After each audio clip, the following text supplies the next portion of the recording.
Sunday was a big day for the Ukrainians as they celebrated their 34th Independence Day. It is their fourth set of celebrations since Russia launched its full-scale invasion.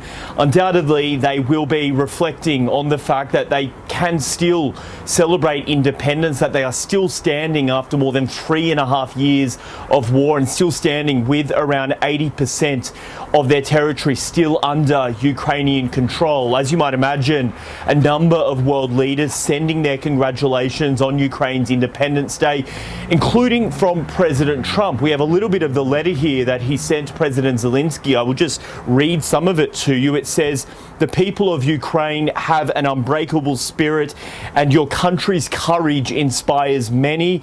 The US respects your fight, honors your sacrifices and believes in your future as an independent country." Now, we also know that several world leaders made the trip to be in Kyiv for the celebrations, including Canada's Prime Minister Mark Carney. He also came armed with his checkbook, pledging $1 billion for military aid for, we are being told, drones, ammunition and armoured vehicles. The Norwegians also handing over $700 million worth of equipment, including 2 of those US-made Patriot air defence systems that have been crucial in trying to defend major cities against those Russian missile attacks. But while there may have been some pomp and ceremony and celebration across Ukraine across Sunday, the war has not slowed down. We saw both sides continuing to trade fire, the Russians firing those Iranian-made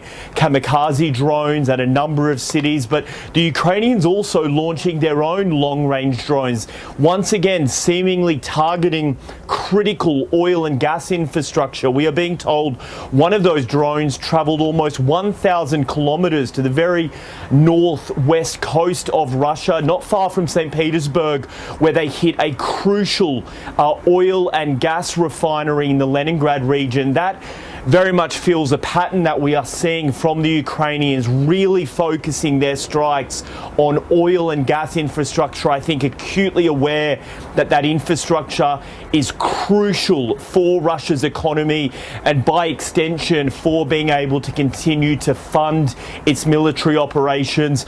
On the diplomatic front, no immediate signs though of a breakthrough when it comes to a potential meeting between President Zelenskyy and President Putin. We certainly know the Europeans and the United States are eager to see it happen, potentially to try and get on a pathway to peace. But the signals that we are getting both from Kyiv and Moscow is that it is not happening in the immediate future or anytime soon. Trent Murray, SABC News, Berlin.